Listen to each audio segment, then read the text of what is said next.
మిత్రులారా, తెలంగాణ భూమి కంపించే సమస్య. ఇది ఆషామాషి సమస్య కాదు, ఎవరు ఈజీగా తీసుకోవాల్సిన సమస్య అసలే కాదు. ఎందుకంటే మేము మహబూబ్ నగర్ గ్రామాలలో తిరుగుతున్నప్పుడు దుకాణాలు మూసేసుకొని వాళ్ళ సొంత దుకాణం అయితే కూడా అద్దెకిచ్చుకున్న వాళ్ళు ఉన్నారు. అద్దె షట్టర్లలో పెట్టుకున్న వాళ్ళు వీళ్ళు పనిచేస్తున్నారు. ఆ పట్టణాన్ని లేదా ఆ ఊరును సర్వే చేస్తున్నారు. ఈ దుకాణం ఇతని సొంత లెక్క అద్దెకు తీసుకున్నాడా, అది తెలుసుకున్న తర్వాత సొంతదారులు ఎవరో వాళ్ళని కలుస్తున్నారు. కలిసి మీకు ఎంత వస్తుంది కిరాయి అని అడుగుతున్నారు. అంతకు 300 ఇస్తాం మేము, మాకు ఇవ్వండి అని అంటున్నారు. అగ్రిమెంట్లు చెదరగొట్టి ఖాళీ చేయించి వీళ్ళు పెట్టుకుంటున్నారు. ఇది జరుగుతుంటే మనం సీరియస్గా లేము. ఇది మా దృష్టికి వచ్చినప్పుడు మేము దీన్ని ఒకరుగా చర్చించలేము, అక్కడ పోయి మాట్లాడితే కాదు అని మేము పాలమూరు అధ్యయన వేదిక కార్యవర్గ సమావేశం దీని కొరకే జరిపి ఒక 3-4 గంటలు చర్చించినాం. ఎక్కడెక్కడ ఏ తాలూకాలో ఏం జరుగుతుంది, ఎవరెవరు ఈ దృష్టిలో ఏ అంశాలు ఉన్నాయి అని మా కార్యవర్గ సభ్యులందరూ తమ అనుభవాలు చెప్పింది. అవన్నీ రాసుకున్న తర్వాత మరి దీని మీద ఎట్లా మనం పనిచేయగలం అంటే 69 ఉద్యమంలో ఆంధ్ర గోపాక్ అని మాట్లాడినంత గట్టిగా మలి ఉద్యమంలో ఆంధ్ర గోపాక్ అని మాట్లాడలేదు. దాని ఎజెండా రూపకల్పన జరిగేటప్పుడు సిద్ధారెడ్డి గారు మేము చాలాసార్లు చర్చించుకున్నాం. మేము 94లో తెలంగాణ ఉద్యమాన్ని నీళ్ల కోసం మొదలు పెట్టేటప్పుడు ఇక నువ్వు నీళ్ళు ఒక్కటే మాట్లాడుతూ తెలంగాణ మాట్లాడాలని మాట్లాడినాను. అయినా నీళ్ల అంశాన్ని చర్చించినాం. తెలంగాణ వచ్చి 12 ఏళ్ళు అవుతున్నా నీళ్లు రాలేదు. ఇది మనకు ఐడియా ఉండాలి. ఆనాడు ఇతర విషయాలు మాట్లాడితే అన్ని తెలంగాణ వస్తే అయిపోతాయనే పద్ధతిగా అదుపు చేసేవాళ్ళు అందరూ కూడా. వ్యాపారాలు ఎజెండాలోకి రాలేదు, ఇప్పటికే ఇది ప్రమాదకరంగా ఉంది అని మాట్లాడితే వ్యాపారస్తులు కలిగిన వాళ్ళు కదా, వాళ్ళు చూసుకుంటారు అన్నారు. వాళ్ళు ఇప్పుడు చాలా ఈజీగా కొట్టేయబడుతున్నారు. ఈ నిర్ణయం తీసుకున్న తర్వాత మేము వనపర్తిలో ఒక రౌండ్ టేబుల్ సమావేశం పెట్టినాం. అందులో ఒక 80 మంది వచ్చి పాల్గొన్నారు. ఈ 80 మందిలో స్వర్ణకారులు ఉన్నారు, బట్టల వ్యాపారులు ఉన్నారు, కిరాణా దుకాణాల వాళ్ళు ఉన్నారు, ఇంకా వేరే వాళ్ళు కూడా ఉన్నారు. ఈ అందరూ మాట్లాడేటప్పుడు కొంతమంది పని ఇచ్చే స్వర్ణకారులు ఉన్నారు, పని చేసే స్వర్ణకారులు ఉన్నారు. పని చేసేవాళ్ళు మాకు పని దొరకడం లేదు, పని ఇచ్చేవాళ్ళు మేము పని ఇవ్వలేకపోతున్నాం, పెద్ద షాప్స్ వచ్చేసినాయి, అన్నానికి మాకు ఇప్పుట ఈ వారం రోజులు తిండికి లేదు, చిన్న పుస్తకన్నా మాకు ఆర్డర్ ఇయ్యని అడుగుతున్నారు వాళ్ళు. మాకే పని రానప్పుడు మేము ఏమి ఇవ్వగలుగుతామని పని అడిగే వాళ్ళ ముందర పని ఇచ్చే వాళ్ళు అందరూ ఏడ్చుకుంటున్న దృశ్యం చూసిండ్రు. ఈ మీటింగ్కు కొంతమంది ఉద్యోగులైన వాళ్ళు కూడా వచ్చి వాళ్ళు ఏమనుకుంటున్నారంటే వ్యాపారం చేసేవాళ్ళంటే మోసం చేసేవాళ్ళు అనే ఒక రూఢి అయిన అభిప్రాయంలో ఉండడం వల్ల, మన కుల సమాజం కావడం వల్ల, ఎవరి కులంలో వాడు మాట్లాడుకోవడం వల్ల బాయిల కప్పలాగా మారిపోయినందువల్ల ఇతరులకు సమస్యలు ఉంటాయని ఏ కులం వాడు అనుకోడు. అట్లా అనుకోకపోవడం వల్ల ఏమైపోయిందంటే అసలు ఇంకోరికి బాధలు నేను తెలియదు. అక్కడ అందరు కూర్చున్నప్పుడు ఇంత అగాధం ఉంది, ఇది చాలా పెద్ద సమస్య మీద మీరు మీటింగ్ పెట్టినారు. ఆ మీటింగ్ 4 గంటలు జరిగింది. మేము తీసుకున్న ఎజెండా ఏంటంటే ఉద్యోగాలు, ఉపాధి, వ్యాపారాలు, స్థానికులకు ఉన్నటువంటి సవాళ్లు అని తీసుకొని పెట్టినాం. పుట్టిగా ఇట్లా మార్వాడి గోపాక్ అట్లా టైప్ తీసుకోలేదు. అక్కడ వచ్చిన ఛాలెంజ్ అంతా కూడా బయటి వాళ్ళు మార్వాడీల వలని అనేది ప్రూవ్ అయిన దశలో మేము కొన్ని నిర్ణయాలు చేసినాం. అంటే ఉద్యోగాలు ప్రైవేట్ సెక్టార్లో ఎవరు వస్తున్నా కూడా, ఇప్పుడు రేవంత్ రెడ్డి పిలుస్తున్నాడు రాంటి పెట్టుబడులు తీసుకోనని, కేటీఆర్ పిలిచిండు, కేసీఆర్ పిలిచిండు. ఈ వచ్చిన పెట్టుబడులు లోకల్ వాళ్ళకి ఏమైనా ఉద్యోగాలు ఇచ్చినాయా? వీళ్ళు భూములు ఇచ్చిండ్రు, కరెంట్ ఇచ్చిండ్రు, చౌక లేబర్ ఇచ్చిండ్రు. ఆ లేబర్ని కూడా బయట నుంచి తీసుకొస్తున్నారు. మేము ఉపాధి ఎందుకు ఆలోచించినాం అంటే పాలమూరు లేబర్ కనుక దీని మీద ఉద్యోగ హక్కు చట్టం చేయాలన్నాం. ఇక్కడనే ఆలోచించింది ఏంటంటే ఒక 5 లక్షల పాపులేషన్ ఉన్న పట్టణం వరకు బయటి వాళ్లను అనుమతించకూడదు. ఈ మాల్ షాపులు, కమాల్ షాపులు కూడా వాటికి డెఫినెట్ గా లిమిటేషన్, ఒక కంట్రోల్ ఉండవలసినటువంటి అవసరం ఉంది. మండల స్థాయికి కూడా మాల్ షాపులు వెళ్తున్నాయి. అన్ని నియోజకవర్గ కేంద్రాలలో డబ్బులు ఇచ్చి ఎమ్మెల్యేలను వీళ్ళు లోపలికి తీసుకొని చెప్తున్నారు, మీరు పాత ఎమ్మెల్యేని కలవండి, కొత్త ఎమ్మెల్యేని కలవండి, వాళ్ళు పొద్దునే లేచి మేము 6 గంటలకు గుడికి పోతే మార్వాడి వాళ్ళు వచ్చి వాళ్ళు ప్రదక్షిణ చేస్తున్నారు, 6:30కి 7కు దుకాణం తెరుస్తున్నారు. మీరు లోకల్ వాళ్ళు 10కి తెరుస్తారు. మరి జనం పనులు చేయించేటోళ్ళు 9కి తెరుస్తారు కదా అని. ఇంకోటి కూడా మీరు చూడండి, ఎన్ని బిల్డింగులు తెలంగాణలో నిర్మాణమైనాయో, ఆంధ్రలో కూడా నిర్మాణమైనాయో. ఒక్కొక్క బిల్డింగ్ కు వుడ్ నుంచి వేరు మెటీరియల్ 5-6 లక్షల నుంచి 8 లక్షల వరకు మెటీరియల్ కొనాల్సి వస్తుంది. ఈ మెటీరియల్ అంతా కూడా అదర్ వాళ్ళకే పోతున్నది. బహుశా ప్రాఫిట్ లెక్కలు చెప్పమంటే ఎవరు సరిగా చెప్పారు, కానీ 50% ప్రాఫిట్ ఉంటుందని అంటున్నారు. 6 లక్షలు కానీ ఒక ఇంటి అనుకున్నాడంటే 3 లక్షలు వాళ్ళకు వస్తున్నది. 100 ఇండ్లు కట్టిందంటే ఎన్ని కోట్లు వస్తున్నాయి. కొనేది సామాన్య ప్రజలైతే, మధ్యతరగతి ప్రజలైతే, ఆ లాభాల నుంచి కమిషన్లు తీసుకునేది రాజకీయ నాయకులు అయ్యి వాళ్ళ సిస్టమ్ అంతా వాళ్ళ చేతిలోకి తీసేసుకున్నారు. మాట్లాడలేని పరిస్థితి వస్తుంది. మేము కూడా డైరెక్ట్ గా ఇవాళ శ్యామ్ ఎట్లయితే మాట్లాడినరో, లేకపోతే ఇంకోరు మార్వాడి గోబ్యాక్ అన్నారో మేము అనలేకపోయినాం. ఇది ధైర్యానికి సంబంధించిన సమస్య కూడా. అంటే తెలంగాణ సమాజము మొత్తం భారత సమాజం కులాలుగా ఎట్లా శకలాలుగా విడిపోయి ఉన్నదో, అణగారిన కులాలకు సమస్య ఉందని పై కులాలు అనుకోకుండా ఉంటాయో, ఈ గ్యాప్ ఉన్నది. ఈ గ్యాప్ ను దోచుకునే వాళ్ళు ఉపయోగించుకుంటున్నారు, ఇప్పుడు బయట వాళ్ళు ఉపయోగించుకుంటున్నారు. కనుక తెలంగాణ పునర్నిర్మాణ పోరాటం గవర్నమెంట్ రాగానే ఏమి చేసి ఇక్కడి స్థానికులను కాపాడుకోగలుగుతామని ఒక్క మీటింగ్ కూడా జరపలేదు తెలంగాణ గవర్నమెంట్. అది ఏదైనా కానీ ఒక్క మీటింగ్ కూడా జరపలేదు. ఇంత ఉద్యమం చేసిండ్రు, ఇంత అనుభవం ఉంది, ఏమేం చేద్దాం, ఎట్లా కాపాడుకుందాం అనలే. ఇవాళ వీళ్ళు వచ్చిన క్యాపిటల్ తీసుకుపోయి స్కూళ్ళల్లో ఇన్వెస్ట్మెంట్ చేస్తున్నారు, హాస్పిటల్స్ లో ఇన్వెస్ట్మెంట్ చేస్తున్నారు. మేము ప్రశ్నించినాం సార్, అందువల్ల అనగలుగుతున్నాం సార్ చాలా ప్రశ్నించినాం. మామూలుగా ఊరుకోలేదు. మా పేర్లు పెట్టి మీటింగ్లలో తిట్టి మాట్లాడినరు. మేము మాట్లాడిన తిరిచిన మమ్మల్ని, సార్ మీరు జాగ్రత్తగా తిరగండి అన్నారు. ఊపా కేసులు పెట్టేదాకా పోయింది పరిస్థితి, పెట్టిండ్రు. అందువల్ల వీళ్ళు ఏ ఒక్క సమస్యను స్థానిక కోణంలో సమస్యను పరిష్కరించడానికి ఒక్క మీటింగ్ కూడా తెలంగాణ గవర్నమెంట్ జరపలేదు. అది స్థానికతను వదిలేసుకొని బీఆర్ఎస్ అని చేసుకున్నది. ఇవాళ కాంగ్రెస్ కూడా ఒక్క విషయం కూడా, మాకు పదవి వచ్చింది, నల్లమల నుంచి వచ్చింది నాకు, నేను అక్కడి నుంచి వచ్చినా రేవంత్ రెడ్డి మాట్లాడుతున్నాడు, కానీ రియల్ గా నల్లమలకి ఏం చేస్తామనేది మాట్లాడట్లేదు. మేము ఆ చంద్రసాగర్ నుంచి అమరాబాద్కు నీళ్లు ఇవ్వండి, 100 కోట్లు ఖర్చు పెడితే ఆ 30,000 ఎకరాలకు నీళ్లు వచ్చి చెంచులు బాగుపడతారంటే, మరణవంచున చెంచులున్నారని బుక్ వేసి హరీష్ రావు ఆవిష్కరించిండు, కానీ చిన్న లిఫ్ట్ పెట్టలే వాళ్ళకి. ఈ గవర్నమెంట్ కూడా పెట్టలే. అంటే ఇక్కడోనికి నీళ్లు ఇస్తే భూమి మీద నిలబడతాడు, ఇక్కడోడు వ్యాపారం చేసుకుంటే వాడు నిలబడతాడు, ఇక్కడోడు ఏం చేసుకున్నా వాడు నిలబడతాడు. నిలబడకుండా చేస్తున్నారు. కనుక అసలైన పోరాటం తెలంగాణలో ఇప్పుడు మొదలైందని నేను అనుకుంటున్నాను. This is the beginning. మేము అక్టోబర్లో, నవంబర్లో లాస్ట్ ఇయర్ మాట్లాడుకున్న సందర్భాలలో మొత్తం కాల్ చేస్తే 80 మంది వస్తే నాకే ఆశ్చర్యమైంది. అంటే అంత సఫర్ అవుతున్నారు జనం. వర్క్స్ కూడా ఏమున్నాయి ఆలోచించండి మిత్రులారా. మీరు కరోనా తర్వాత వలసపోయిన వాళ్ళు తమ గ్రామాలకు వచ్చింది. ఏ ఊర్లో అన్న తీసుకోండి, అంతకుముందు 100 ఎకరాలు సాగైతుంటే ఆ ఊర్లో 200 ఎకరాల భూమి ఉంటే ఇవాళ 199 ఎకరాలు కల్టివేట్ చేస్తున్నారు. అంటే వ్యవసాయంలోకి వచ్చిన జనం.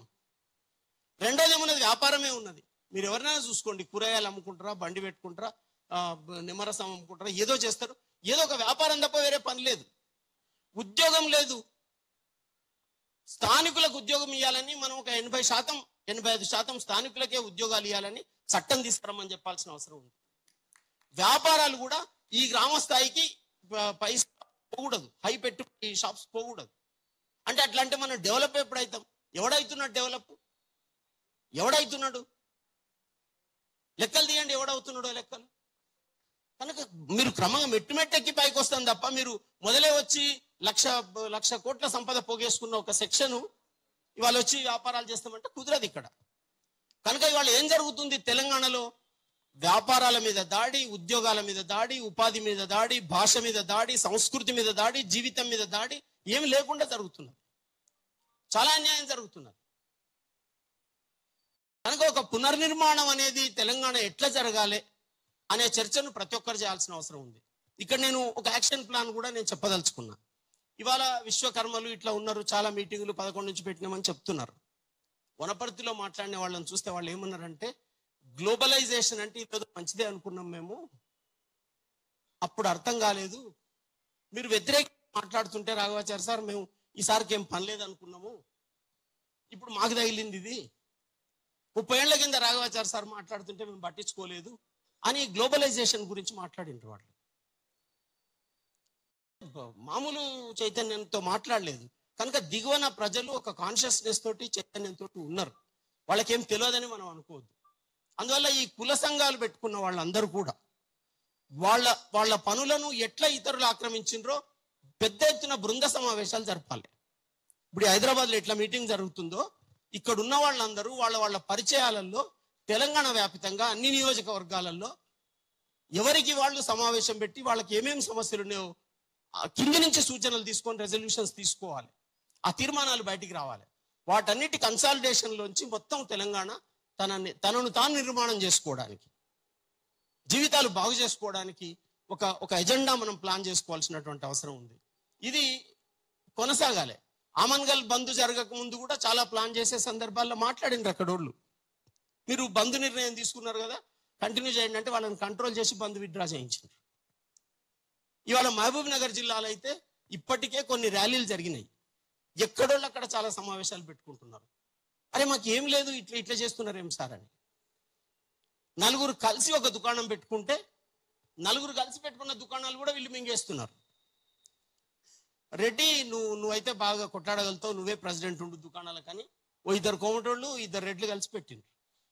ఒక్క మార్వాడి ఆయన రాగానే ఈ నలుగురు కలిసిన దుకాణం క్లోజ్ అయిపోయింది. ఏం చేయాలి సార్ అని వచ్చింది. మేము కరపత్రాలు పంచుకుంటూ పోతే మీరు నిలబడి కొట్లాడాలని చెప్పాల్సి వచ్చింది. అందువల్ల దీన్ని ఒక సిస్టమేటిక్ గానే తీసుకుపోవాల్సిన అవసరం ఉంది. దీన్ని ఎమోషనలైజ్ చేసి చాలా ఆవేశానికి మరల్చి రెచ్చగొట్టి ఒక హింస వైపు దీన్ని టర్న్ చేసి ప్రభుత్వాలు కూడా డబ్బుకే లోబడి ఉంటాయి కనుక వాళ్ళు హింసను పెట్టి అణిచివేయడానికి చూస్తారు. అట్లా కాకుండా మనం డెఫినెట్ గా ఆకలవుతున్న వాళ్ళమే, డెఫినెట్ గా కడుపు మండుతున్న వాళ్ళమే. కానీ మనం వేసే ప్రశ్నలు సైంటిఫిక్ గా ఉండేటట్టుగా, అవి సైంటిఫిక్ గానే ఉన్నాయి. ఇప్పుడు మనం ఆలోచించడం లేదు. కానీ నీట్ పెడితే బయట వాళ్ళకి సీట్లు వచ్చి లోకల్ వాళ్ళకి రావటం లేదండి.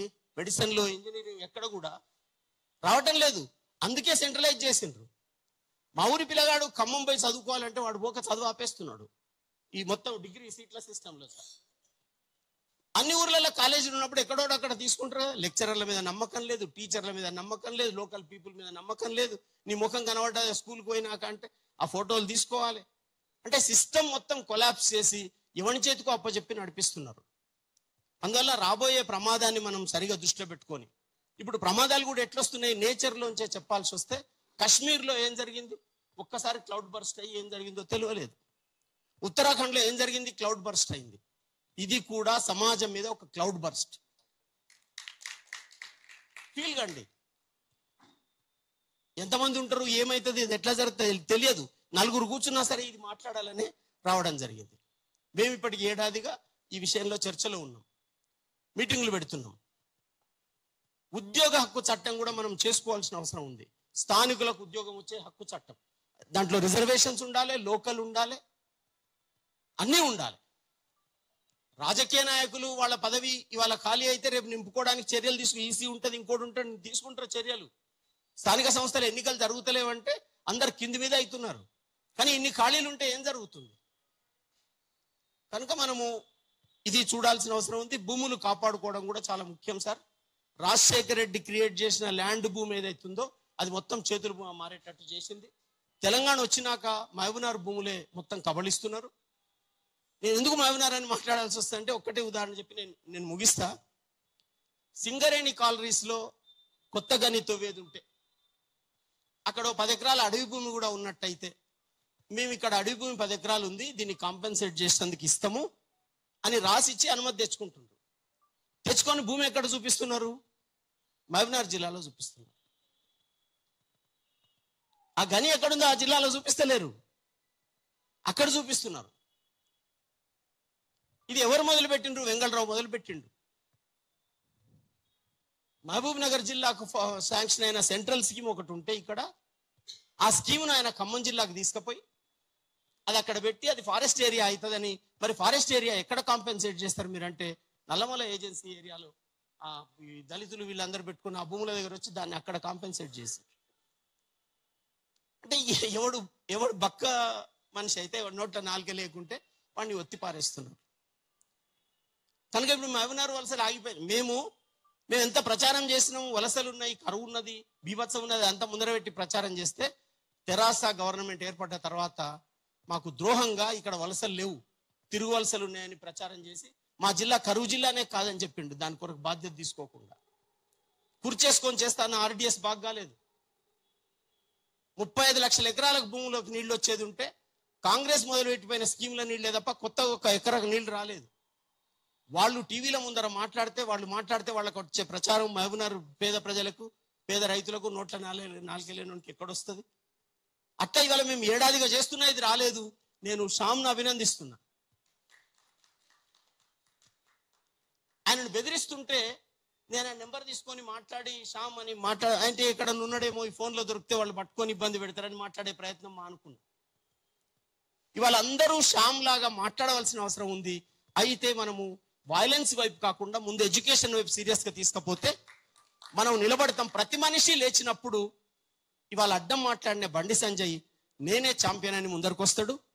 తెలంగాణ కొరకు పోరాడిన వాళ్ళు అందరు ఎక్కడ పోయినరో మేమే ఛాంపియన్లు అని వీళ్ళందరూ వచ్చి పవర్ తీసుకున్నారు కదా, అట్లా వాళ్ళు వస్తారు.